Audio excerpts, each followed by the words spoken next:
I just want to invest in people that really want to be the best that they can be.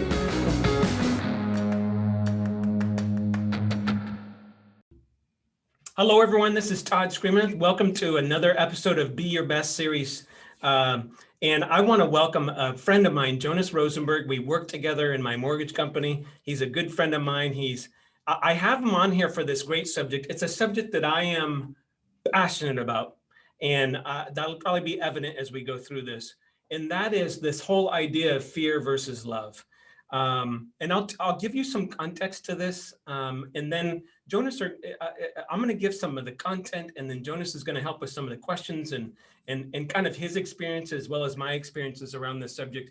I grew up pretty much my entire life in fear, and that may sound odd to say because people will look at someone like me and they might say, "Todd, you're super confident. Like you must not have any fear." To this day, I was talking to someone last week and I said, he said, somehow we're talking about a similar subject. And he says, well, I said, do you think I ever have fear? He says, Todd, I don't think you have any fear.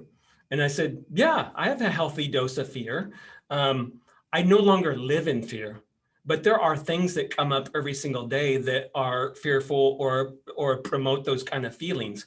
What I'm going to talk about is a little bit about my journey, some tactics, some of Jonas's journey around this. Just so you know, I didn't prep Jonas and say, hey, ask these questions or whatever. We're just trying to be authentic men about how we feel about this subject and talk about it. So here's the premise. The premise is there's two basic emotions. If you really want to boil them all down, one is on the love side and one is on the fear side. So when you think about this, fear would be feelings like of anxiety, depression, anger, worry, stress. Those are some common ones, but anything negative, think of that as fear. Love is things like appreciation, passion, tenderness, willingness to help others, things like this. So think of a loving feeling when you're holding a baby, like a newborn, and just that overwhelming, whether it's your baby or someone else's, that overwhelming feeling of love and appreciation and wonder for what this little baby is going to become and how they're going to grow up and what they're going to be. Those are loving feelings. So that's the premise of what we're talking about. I think this is a big statement, but I think this fear mentality is a pandemic in itself, and it's super widespread. And I don't think people talk about it enough, and I don't think they focus on it enough. So with that said, Jonas, I'll start with a big question. Thank you for helping me out. My question is, what has been like a reoccurring fear that you've had as an adult in your life? Todd, first of all, I want to thank you so much for asking me to join you. I've been looking forward to this since you asked. I think about this all the time, Todd. I feel, and sometimes I'm even motivated by the fear, I feel like I'm going to let people down. My wife, my kid, you. There's a great driver for me to not let people down. So I just keep going, and I'm super afraid of that. Yeah, fear of letting people down. I've had that. I'll tell you a quick story. And again, I like to be real on these things because I think it's what being the idea of transparency is part of communication. And I don't say these things for any other reason than to realize we're all human and we're all dealing with things. So I was going to therapy starting almost 6 years ago. The first year was about my divorce and going through that and understanding what I did wrong and what was my part. But then about the next year, I ended up delving into this. I had the therapist tell me, he said, Todd, you're very smart and you do a lot of things right, but you have a lot of anxiety in your life. And I looked at her and I said, well, I just thought I was driven. And she says, no, that's a form of fear. And that's where this journey really started for me, as far as recognition that I had a problem, and Jonas, I'm one of these people where my typical morning would be, I'm early riser, bounce out of bed, immediately thinking about all the things that I got to do and the texts I got to return and what's the market doing? And gosh, I got to get to work. And what am I going to say at my first meeting? And all of this like anxious feelings. And a lot of people, that is a form of fear. And that's most common. I have a lot of issues, but that's the most common one for me. And so I kind of been on this 4-year journey to try and understand that and also diminish it, right, in a healthy way. And that's what we're going to talk about. I tell people sometimes some of my things delve into the world of psychology. Now, I'm not a professional therapist, neither is Jonas.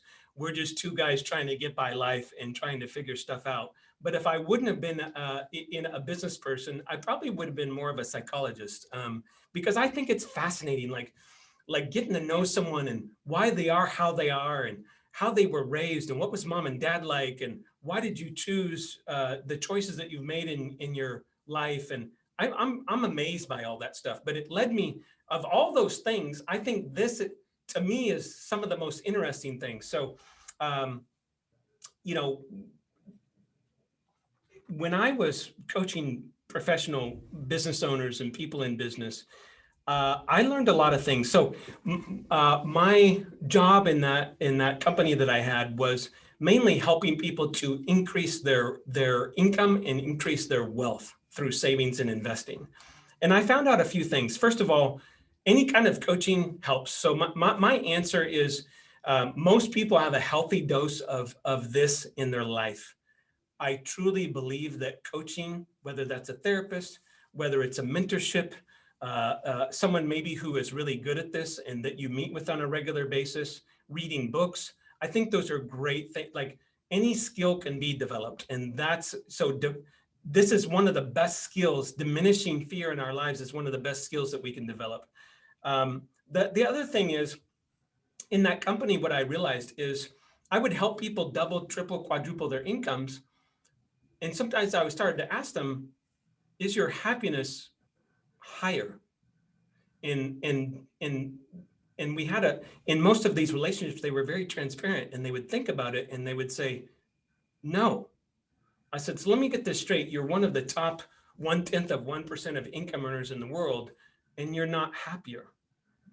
So the premise was that would make me happier, right? That making that income would make me happier, but it didn't. So now what I realize is that happiness is how you look at the world and how you interpret your own feelings. So if you wake up in the day, like I woke up this morning, this is no joke, and I woke up happy like I normally do, and I grab a cup of coffee. I go to what I call my dream room. I'm walking to my little dream room, which is where I do my gratitude journal and all that. And I just stopped and I opened the door and looked outside my front door, and the sun's coming up and it's beautiful. Like it's stunningly beautiful. And that's me interpreting the world as beautiful, right? I truly had a 20-second moment of, wow, I get to live this life. You know, I get to see the sunrise. I get to see the beautiful trees. And that's the kind of stuff that I'm talking about. That's why sometimes you can see people and they're very, not financially wealthy, but they're very happy people. I remember I took a trip with my brother to Thailand about 6 years ago, and I was amazed at how happy people were. Now, the average person in Thailand roughly makes about $300 a month. I say that again, $300 a month in US dollars. So they're not running around rich. They're not driving BMWs. That's not what's creating that. It's a different culture. It's a different way of thinking about life. So we talked about what fear is. We talked about what love is. Let me ask you, Jonas, this question, because and this is for the listeners as well. So answer this question. Out of 10 days that you wake up, how often do you wake up and feel excited and passionate about the day without a lot of fear and anxiety behind it? About 2 out of 10. 2 out of 10. Yes, sir. It takes me probably about 20 minutes, a half hour of my alone time and my gratitude time to get where I'm probably 8 out of 10, but about 2 out of 10 right out of bed. I start worrying. Now, listen, I know Jonas a little bit. I know he's got great kids. I know that he is happily married. I know that he's got a very successful career. Why? Anxiety, whether it's a loan, whether it's an issue going on at the house, whether it's a family illness issue, whatever it is, for some reason I wake up worrying, and it takes me to get my mindset so I can go and be the happy, spunky person you know. Yeah. Well, and you are, you do bring a lot of joy to people. So as you get to know Jonas, he's one of these, like if I ever want to feel pumped up or feel good, I'll call Jonas. Like he's top 10 people I would call and say, I just want to talk to someone and get some energy. And you do have that. So you're very serving to people. And I also noticed in there, you've added a little morning routine Yes, sir. to help you with that. Every single day, I can't miss, or it would drop to 1 out of 10. And when did you start that? Probably when I met you. My biggest struggle that I've had for the 7 years I've been with you is what we call the emotional roller coaster, whether it's life or whether it's dealing with business. When I met you, you sent me a gratitude journal. I think it was a Christmas present. And Todd, I didn't do very well with it, but I'm getting better. I'm starting to do that. And then I have my daily morning routine, which involves pretty much a half hour of just talking to my wife, which is a very good thing. If I miss that, I seem like something's off. Mm-hmm. Okay. So we're all weirdos. Let's just get that out of the way. We're all a little weird.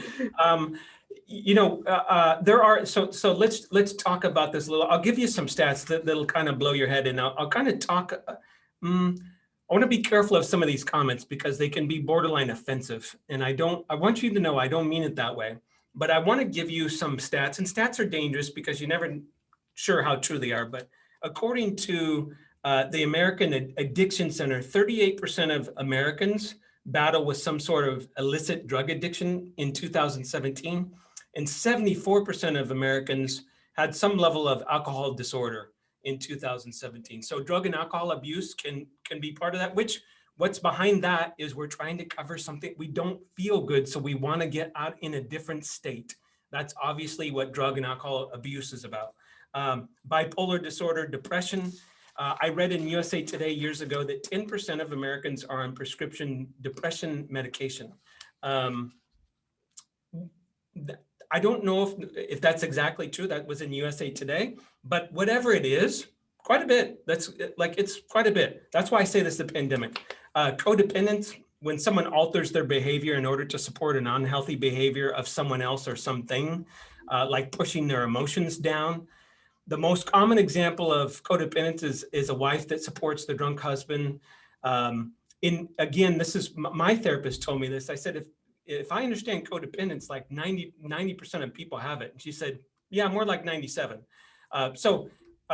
That narcissism is something that I've talked about before. That's when someone has a low degree of empathy. They have grandiose vision of themselves. They always have to win. They use a lot of fear and intimidation. So it's the only psychological disease that's not repairable. It's not fixable. They have not found a cure for that. So when you look at all these things, you're like, Todd, you're painting a pretty ugly picture. Here's my point. What do all these things have in common is that there's some sort that they're all created or reinforced by fear. And so when I say it's a pandemic, that's a big statement. My point is our happiness level and our joy level needs to increase. And there's only one person that can do it, and that's me, you, and I, right? It's just we have to do it. So that's the idea that we're talking about. And the reason I'm passionate about this is because I have worked on it myself, but I've also seen so many people work on this. Let me go to the screen. Guys, you can always find these visuals at beyourbestseries.com, beyourbestseries.com. These visuals that I reference are always in there because a lot of you guys are listening to this on audio. So let's talk about the 4 quadrants of fear. We'll talk about them for a few minutes and then switch to the quadrants of love. So first of all, under the quadrant of fear, the first thing I want to describe is that fear is the opposite of love. It's impossible for me in the moment, and I'll use a gross analogy, to hate my baby and love my baby. I either feel one way or the other. They're opposite feelings. So that's just something that I want you to know. Number two, fear allows you to be a victim and not take self-responsibility for your own happiness. Jonas, give me an example of either something that you've done or that you've seen other people do that allows people to be a victim. This is very common. So give me an example. What are you asking of allows somebody to be a victim? Well, Jonas, I can't find a job because unemployment's too high. No one wants to hire me. Excuses. Yeah. Yes. No, I see it a lot, and I actually see it, unfortunately, a lot in the young generation. I don't know if it's a thing with us as parents that taught them to do this, but the absolute excuses of why they can't get simple tasks accomplished, I absolutely allows them to be a victim. Oh, yeah. Jonas is picking up on something that's little, but as an example, he's saying that, hey, the employee says, yeah, I just couldn't get that done. Too much stuff going on. That's an excuse. If say a boss gives you a directive, if you didn't have time to complete the task or something blew up, at the very least you could do is go back to him and say, hey, I need some help here. Not sure what to do. You asked me to get this done and I had this fire come up, right? But it wouldn't be going into the meeting and saying, yeah, I just didn't get it done. The first time that happens with me, I'm like, this person's not going to make it here. My favorite one, Todd, is when they come in and say, Jonas, I couldn't make it to work on time for the 5th day in a row. I was stuck behind the train, or I was there when they should have said I only left the house 10 minutes ago. Yeah, yes. So you guys get it. There's lots of examples of this. People will always use fear against you to manipulate you and control you. Oh, this is a big one. Again, I'm using some gross analogies, but they're real. I was talking to a friend of mine, this is about 3 years ago, and she asked me some advice. And so I had a phone call with her, and she was saying, I want to leave my husband, but he tells me all the time I don't have a job and I will be destitute. I clearly told her, I said, your husband makes a large income. You've been married for 14 years and you will get half.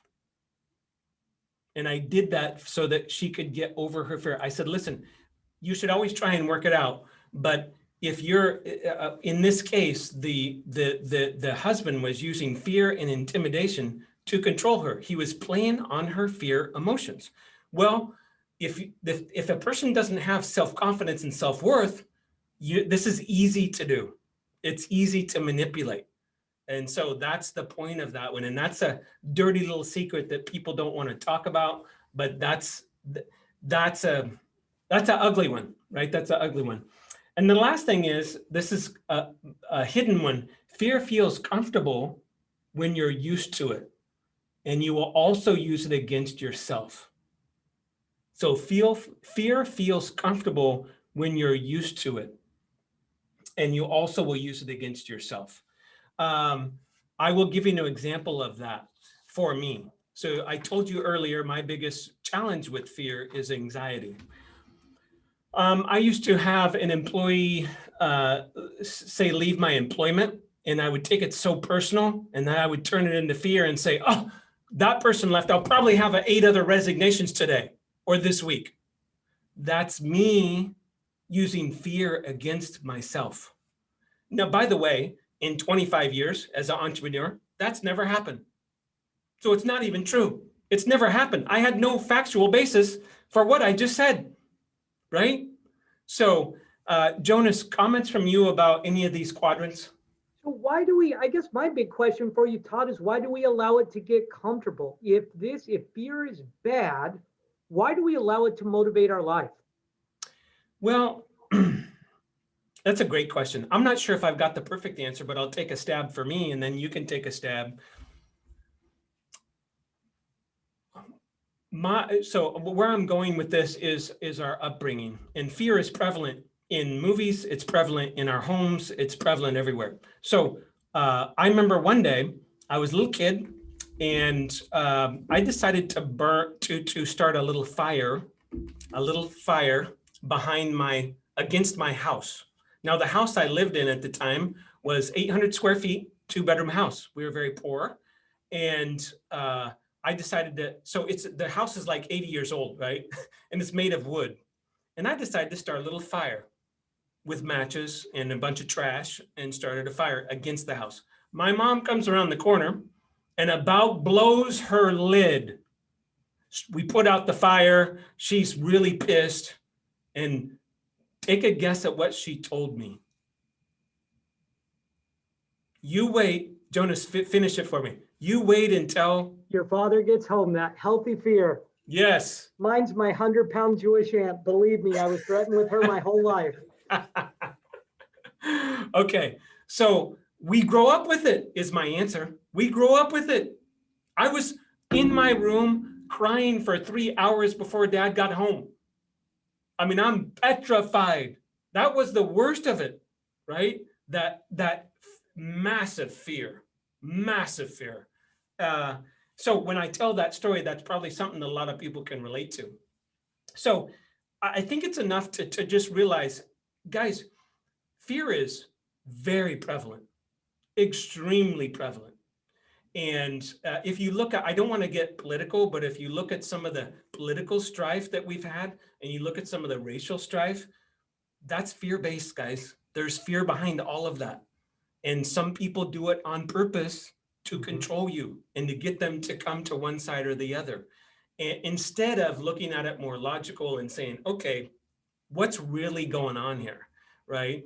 So this is, matter of fact, let's just talk about the pandemic.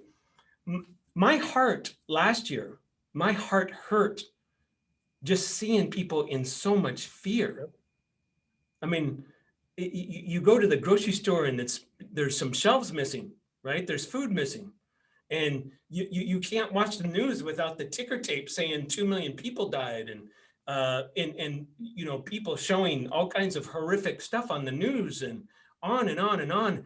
And it's like, wow, and it builds, and it was building, and it was building. And then all of a sudden people were surprised when there was racial riots and there was people burning houses and stuff. Well, that's what happens with fear, is we do things that we wouldn't have normally done, right? People storming the White House. I mean, come on, that's a normal occurrence, right? In a normal environment, that would never happen, okay? So let's switch over to the left side. So here's, this one had a big effect on me. The past has no value, doesn't matter. It literally doesn't matter what happened in the past. The present is where joy and love exist, because it's where we're at in the moment. And the future doesn't matter at all, because it hasn't happened. We're making it up. So I might be fearful of the past, but the past has no prediction on what I'm doing today. The future doesn't matter because it hasn't happened, right? It's not real. So one of the main ways, and I'm afraid this will get like skirted over and you won't understand. If I want to have more love in my life, I have to start now. It's in this moment. It's in this moment right now. It was when I woke up and I looked at the trees. That's the moment.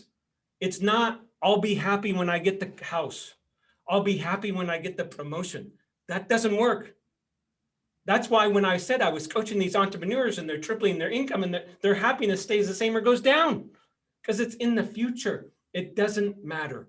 What matters is how we feel today, how we feel right now. And that creates our actions. So this part is very important. The second part that's on here is you can only experience one emotion at a time, and you will achieve the one you focus on most. So you can only experience fear or love, not both, in any moment. And you will always achieve the one that you focus on the most. So if we're fear-based, then we're going to focus more on fear, and that's what we will get. It will compound itself. And my story earlier was we compounded that last year. We already had a pandemic coming on that was real to some extent, and then we compounded on it. And that's why that happened, because we were getting what we already were feeling if that makes sense. Todd, here's my big question for you, because this is why I've been excited to do this with you. You guys are working on getting me less emotional and more in love in my life. How does one move from being motivated by fear to really being in the present? So let me, first of all, it's a great question. For me, I was never in the past. This is just me. I was always either in the present and I was a lot in the future. That was me. Okay, that was my personality. What I had to do for me was I had to focus on being more present now and experiencing those feelings that I was feeling. So for an example, my therapist, when we started working on this, she said, hey, I want you to stop 3 times a day and I want you to have an experience. And I said, what are you talking about? She says, I want you to smell the air. I want you to look in someone's eyes for 2 minutes. I want you to look at the trees. And I thought she was a total corn nut, but said, I'm super coachable. So I had to put it on my phone, 3 alarms a day. I did this for a year and it would ding off and I would stop whatever I was doing and I would have a moment. What she was trying to get me to do was to focus on the present and how did I feel? Your morning routine works because you're present. It makes you present in the morning with less fear and anxiety and more focus on loving type feelings. That's why that works. That's why you would start your day that way. That's why I start my day that way. So that's the idea. So how do you do it? You focus more on love every single moment. Give an example. Was talking to a friend last night and her 12-year-old pit bull, who she dearly loves, is dying. Diarrhea, vomiting, can't sleep at night, everything. And she says, I said, are you going to put him down? She says, she kept saying, I can't. And I said, let me stop for a second. I said, how much do you love that dog? And she said, Todd, she told me 12 years of stories condensed, on how she was a puppy and she was there with the birth of her daughter and just, on and on and on. And I said, keep that. That's what you focus on. Not the loss, not the fear of loss, which is a big driver. The fear of love, or excuse me, the feeling of love. I said at one point, I said, would you rather have the 12 or 13 years you had with this dog and go through some pain? Or would you rather erase all those memories, all those loving memories? And she said, well, I would rather have her. And I said, that's your answer. So it's you get what you focus on. I believe that's the answer. And it works for me. It's like, if it's like Jonas, if I, my best example is at the golf club. So I have these guys at the golf club and I get to know different guys. If they're negative, I'm out. Yep. If they seem loving, cordial, nice, interested, fun, I try and befriend them. Hey, what's your cell number? Let's stay in touch, right? And that's how I view it. I view who I hang around as super important. So like when I talk to you, now it's okay. We have some conflict and we have conflict conversations, but it's always a place of love and appreciation and care for each other. My uncle's favorite saying when it comes to that is, just because I disagree doesn't mean I disapprove. And I literally have that written up on my wall to remind myself. Love that. Love that. Just because I disagree doesn't mean I disapprove. In other words, I don't love you less. Yeah. Now, there are some people, Jonas, I can get in an argument, healthy argument, and they hate me. Now, that can happen, right? Absolutely. Now, if I didn't cuss at them and I didn't belittle them and we're just, say we're having a discussion and I didn't do anything like that, and they're acting like, well, if you believe this way, I'm out. I've had friends, I had a friend tell me that because of the political stuff last year, 3 of her friends, she doesn't have them anymore. And I just said, I said, that's sad. Mm-hmm. I mean, who wants, I mean, wow, really?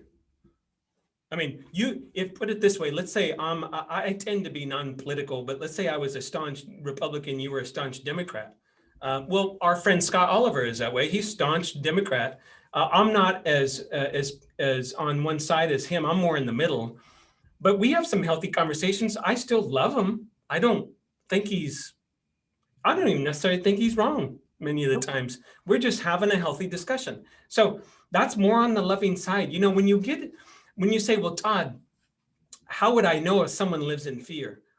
How can I tell? You can feel it. If you pay attention, you can feel it. I was last week on vacation in Florida, and I knew one guy there's 4 guys. One guy I knew really well.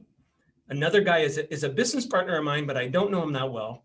And a third guy, never met him. We had dinner the first night, all of us, when we got there. We got to the end of dinner. We're walking out. His name's Mike. I said, Mike, we're going to be lifelong friends. And he says, gosh, I appreciate that, but why do you say that? I said, because you're a quality person. And he is. It's just, I could tell 2 hours of conversation. He's like, how much he loves his girlfriend, what he does to help the community. He's super smart, builds skyscrapers. I mean, I just dug him. I just liked him. No negative, nothing. We were together for a week. No negative energy whatsoever. Nothing that gave me the heebie-jeebies. He didn't look at me weird. He was very transparent. He was a good communicator. He got kind of mad when I beat him in fishing, but that's just guy stuff. So anyway, I look at people like that, like I'm in the moment, like, hey, is this a person I want to wrap my arms around and give a big hug and show some love to, and I want to help them? Or is this a person that is like, there's some weird feeling that I get from them? So people sometimes call that, there's a term for that. Not a clairvoyant, but you pick up on people's emotions and feelings. Absolutely. Yeah. So I'll help you guys out. Everyone has that. It's whether you listen to it or not. Do you listen to it or not? I can meet someone for 10 minutes. I'm never wrong. Ask a few questions, watch how they observe them. I know if they're a good person or not. So the next thing on here says, suffering creates our character and allows us to see the goodness in life. Whew. That's a big one. This is something I struggled with a lot. So let me read it again. Suffering creates our character and allows us to see the goodness in life. So, Jonas, do you mind if I ask you about your son? Actually, can you tell that story? Remember you called me one day, I don't know, it's a year and a half ago. So I wondered if this was going to come up. Somebody called me the other day and said, Jonas, I'm sure you get job offers all the time. My answer is yes. And they say, why do you stay? And I said, he called my son. That's how I answer all the time. So for those of you that don't know, and I asked my son if I could tell this story, and he said yes. My son threatened to commit suicide. And probably, I think my business partner was the one that shared with Todd, and I am dealing with my stuff. And all of a sudden my cell phone rings from Todd. I hope I can keep this together now, from you. And I was stunned that you were calling, and you asked if you could talk to my son. And I was amazed that somebody like you would want to call and talk to my son, but you spent about a half an hour on the phone with them. And not sure exactly what you said, nor did you share, but my wife and I are eternally grateful. And my answer is always, am I ever going to go anywhere? And my answer is real simple. No, he called my son. Well, I appreciate that, but I get me out there yet. And he's doing very well right now. I just saw him here last weekend and he's doing great. Yeah, I got your picture. He physically looks different. Yes, sir. Physically looks different. So his son was going through a hard time, but since then he's gotten a great job. He calls me, I don't know, a few months ago, we have a good talk about sales, and then he wanted me to talk to his boss for a few minutes, and that's fun thing. So when you do things like that, like I accept the role of being a leader, and it's okay to reach out to people. I had one of my best friends from 8th grade. He calls me on last Sunday, and I had just gotten home from Florida the night before, and it's Mother's Day. But I love talking to my buddy. And he tells me that his brother, who I also grew up with, he's a younger brother, is having some suicidal thoughts. And so I reached out to him and I texted him and I said, hey, bud, I hadn't talked to him, his brother, for 30 years. But long story short, he had 3 car crashes. He's in major pain, severe physical pain. And so I've been texting with him all week. And I tell him, I said, bud, I don't know what the lesson is. And I don't know how this will serve your life today. And I know it doesn't feel that way. But I want you to trust me that there's goodness out of this. I don't know what that is. And that's what this is saying. This is about, if we think about it like this, if we were in heaven and there was no pain at all, then we wouldn't ever experience what it is to achieve.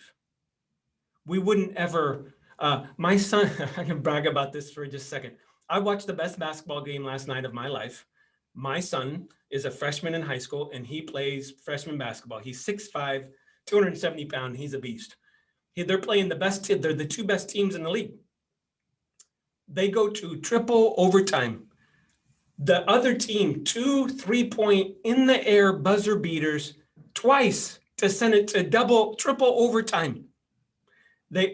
Our team ends up winning by like 1 basket. It's a 2-hour basketball game. It was the best.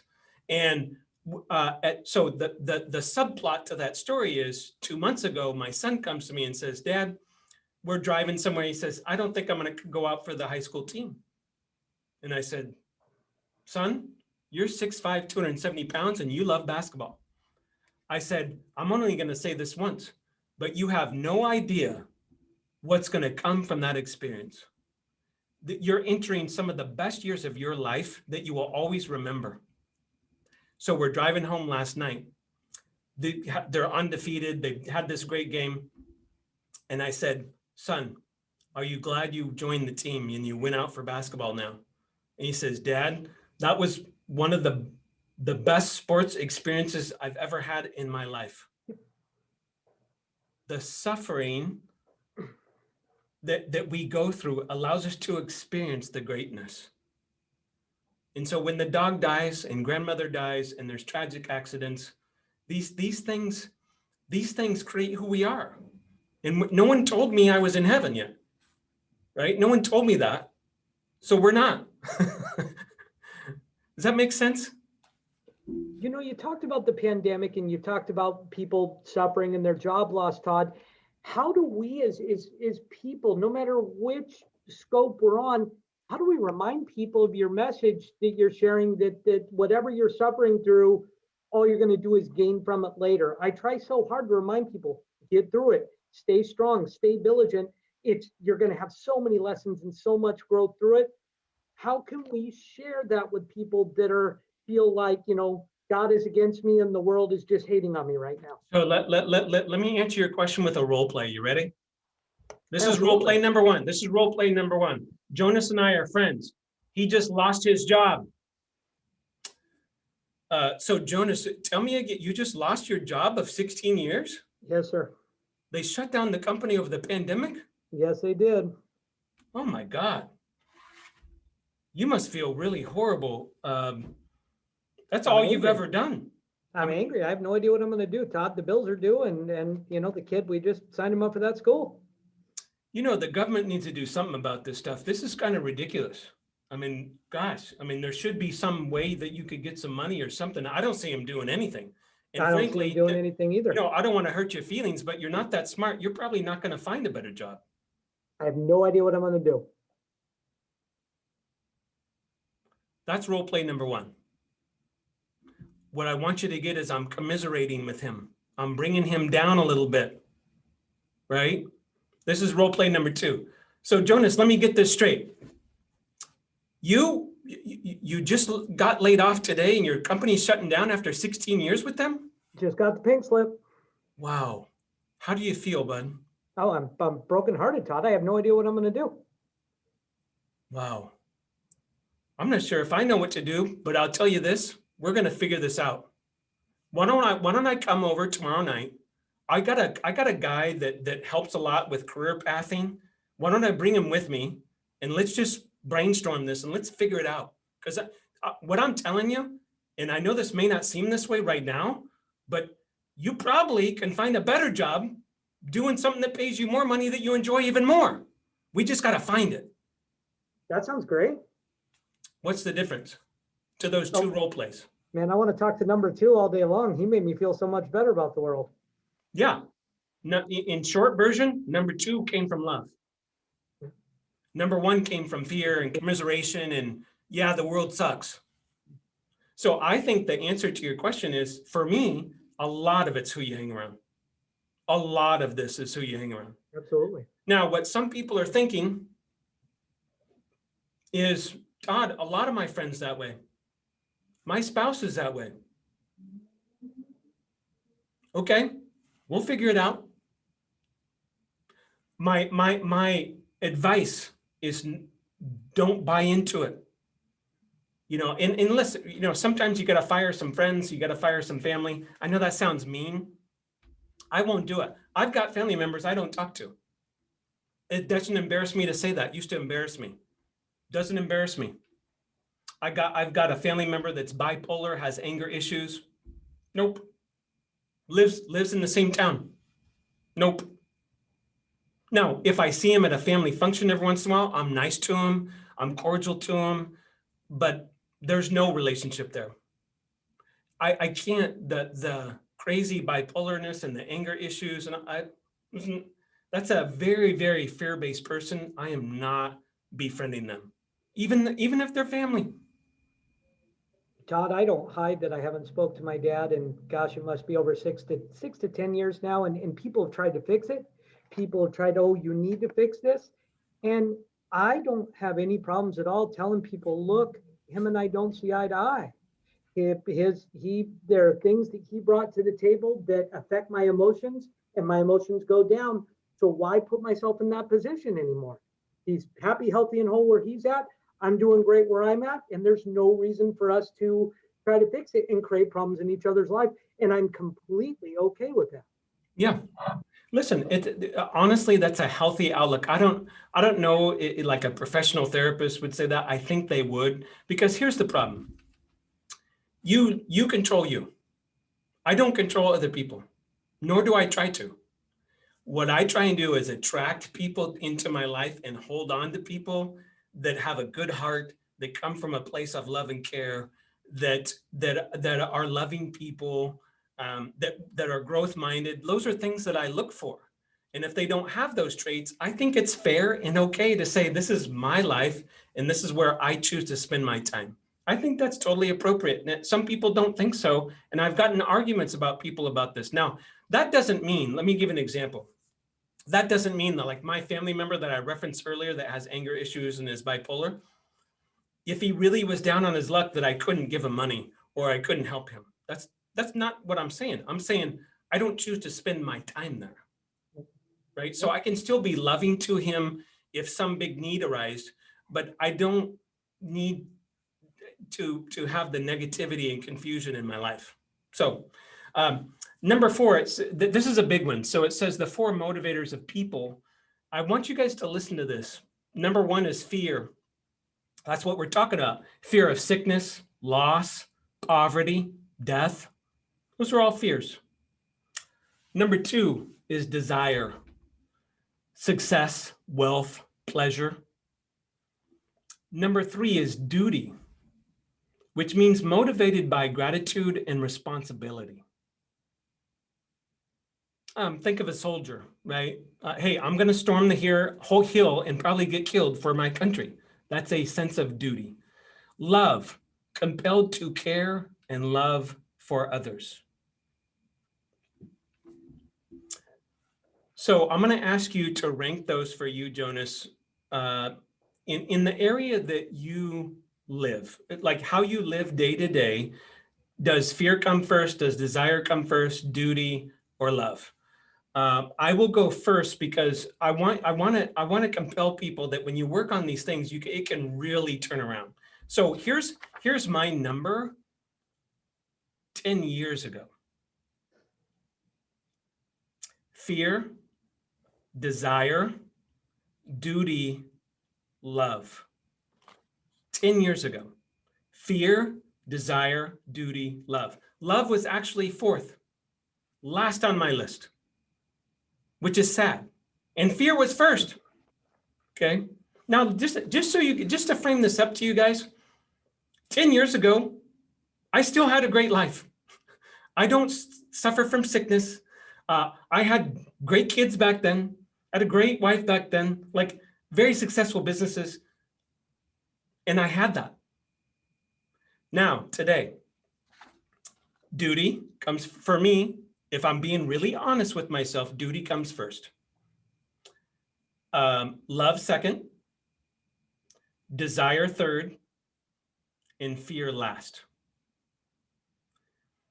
Now, my goal, just so you know what I'm working on, is to make love first.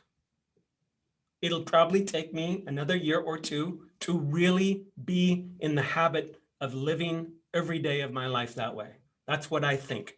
But that's the big thing that I'm working on. And that's one of the reasons I wanted to have this discussion. So that's a big change, right? Big change. All those things got reordered. Okay.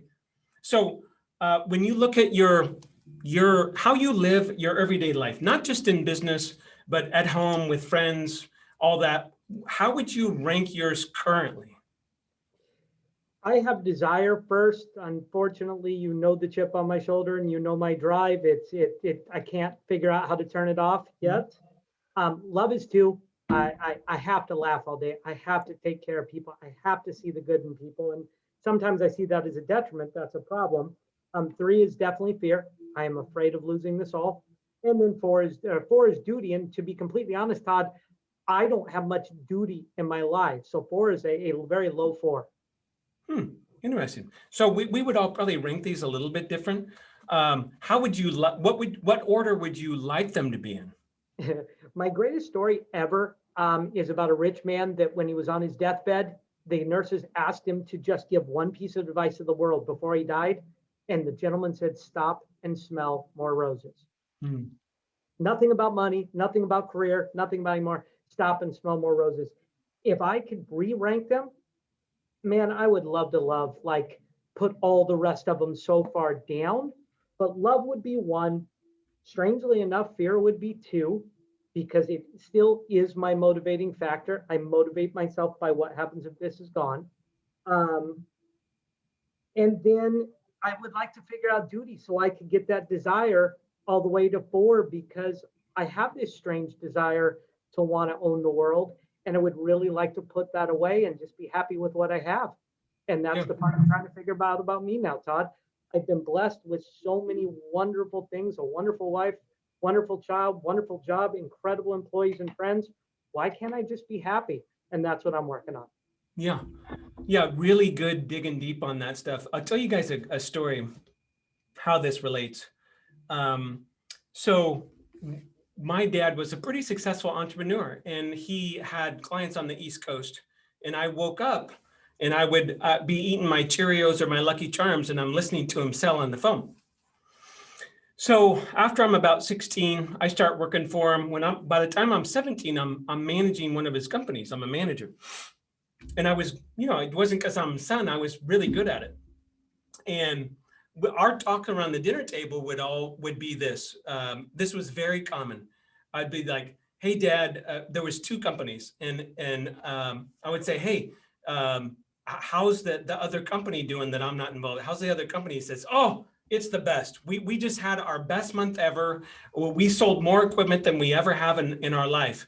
And now watch, this is what he said next. But son, next month doesn't look good at all. Yep. And I may have to lay some people off. So here's what I want. Here's how embedded fear is. We went from the best month ever, which is a fact, right? Best revenue or net income month ever in the business, to foreshadowing a horrible month the next month, which, by the way, hardly ever happened. Yep. I mean, I think I remember, this is hard. I mean, you've been in business 40 years, maybe done layoffs twice. in his career. 1, 2, 3 people, So what he was doing and what I learned to do, and probably what you learned to do, is motivate ourselves through fear. Yes, sir. Instead of what I want people to do and what I've learned to do is to motivate myself through love. So what would that look like? That would look like, hey, yeah, we just had our best month ever. I'm very excited. And we're going to have to brainstorm about next month because, gosh, we got to get a little creative. It doesn't look so good. That would be a different spin, right? Or, hey, we had just had our best month ever, but we had a big account leave. So I got to replace that big account. So I've got to just spend 5 hours a day the next week making some calls and getting a big account. Talking about it more tactfully instead of emotionally. Sure. Here's exactly what we've got to do in order to fix this problem. But most people go to the fear, the anxiety, the blame. That's where they go emotionally, instead of to the positive, to the love side. And it's very odd. And I used to think, Jonas, just so you know, I used to think if I lost that fear, I would lose my edge. That's exactly how I feel. Oh, yes. You know what I found? I would say that in the last couple of years, my happiness level went from a 6 to a 8.5. Really? Yeah.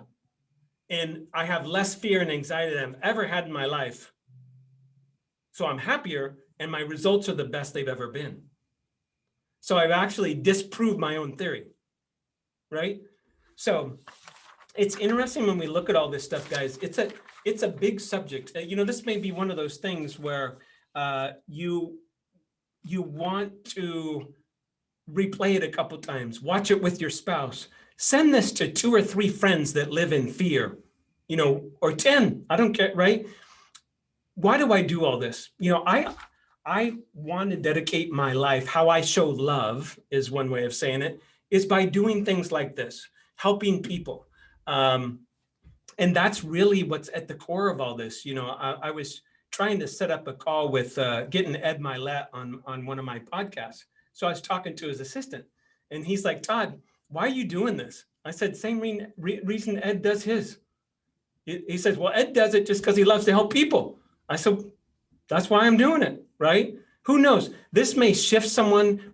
I may never know them, but they heard Jonas's story and they're like, wow, I'm gonna work on this, and they're gonna put this visual up on their fridge, and they're gonna work on this stuff, and they're gonna start the daily gratitude journal. They're gonna start doing that, so they diminish the fear and they start getting into the love column. They start helping people without expecting anything in return. They start donating some time to the children's home. This is the kind of stuff that we want to get out there because it's a different experience in life, and we're all gonna die someday. Like, we're going to die. Let's make it count. Jonas and I were just on another call and I was telling him, take the lid off. There's a great country song called If You Could Have Seen It in Color. And the song is about, I know you're looking at black and white pictures, but you should have lived my life. Yeah, I saw it in color. I lived life. And that's what this is about. You cannot live life in fear. That's not where the happy point is. And that's where most people are living it. So Jonas, give me some closing comments on this subject, and then I'll close this out. Man, if I could just tell everybody, I'm working on it. Todd knows that I'm definitely a broken person. I have learned just my life to motivate myself by fear. I am going to work on the next 20 years of just stopping and smelling more roses and starting to love a lot more and see if I can change those numbers. Yeah, and trigger it. Okay. Look for the triggers. So like my trigger was, when something bad would happen, I would focus on that for 3 hours. Forget about the other 5 things that happened that morning that were great. I do that all the time. Oh, so we're more similar than we think. Absolutely. I could have an absolutely awesome day and all of a sudden something goes wrong with one loan, or a realtor's upset, or my kid had an issue, and yeah. I use that word that you use all the time, say it because I always screw it up, catastrophizing. Catastrophication. I am using that word so much when I talk to my son and to my wife because I'm trying to explain what I do internally. Yeah. I think the big thing that you're doing, Jonas, is you're so open and transparent in talking about it. recognition is the key to fixing, right? If you don't think, if you're listening to this podcast and you get off and say, yes, I definitely have more fear than love, work on it, talk about it, put this visual up on your fridge, put it up on your bathroom mirror, focus on it a little bit every day. You're not going to be 40, 50, 30 years old and change your way of thinking, how you've thought your whole adult life and as a child overnight. It ain't going to happen. But if we want to live a better life, we got to do that. 2 more comments. Number 1, we are a mortgage company. So if you're getting this and you need to buy a house, or you know of 3 renters, whoever sent you this, which is usually one of our great salespeople, email them back, give us a referral. That's how we get our business. We're not on national television and all that. We do it by all the hundreds of thousands of past clients that we have. They send us business and return to us and get referrals from great people like yourself. So thank you for that. Last one is a story. I love this story, and it sums up all of this stuff. It says, this is a fable. An elder tells his grandson, every choice in life is a battle between 2 wolves inside each of us. One represents anger, envy, greed, fear, lies, insecurity, and ego. The other represents peace, love, compassion, kindness, humility, positivity, and they are both competing for supremacy. The grandson asks, which wolf wins? And the grandfather says, the one you feed. So feed yourself with that positivity, that love. Diminish the bad wolf. Because how I've used this analogy before I read this, I would say, yeah, there's 2 little guys on my shoulder. They're about 4 inches tall. And don't ask me why, but mine were always little naked men. And they were green. And they had little horns in their head. And they're always competing. This is the good guy. This is the bad guy. And what this fable is talking about is the one that you pay attention to, the one that you feed is the one that's who you're going to be. That's who you're going to be. So choose the good guy. Choose the positive person. Choose to hang around the positive friends. That's what this is all about. So I know this is kind of touchy-feely. Maybe it's a little different. Maybe you've thought about this a lot. Maybe this is a new subject. But if it struck you and it got you thinking about it, use it. Do something about it. My advice is put this visual up somewhere where you can watch it, where you can look at it. Listen to the podcast 2 or 3 times. Listen to it with your spouse. Listen to it with a loved one. Listen to it with your kids. And just use it as a point of discussion. But it can't be a one-time experience, or you're not going to make any steps towards fixing it, because we're trying to get rid of years and years and years of negative habits. Okay. Thank you guys so much. Jonas, thank you so much. You're awesome. Thanks for your transparency in all this. You're a beautiful man. And I have no doubt in my mind, you're going to conquer all of this stuff. Absolutely honored, brother. Thank you very much for having me. Thanks, bud. Guys, go out and make it a great day. Bye, guys. I just want to invest in people that really want to be the best that they can be.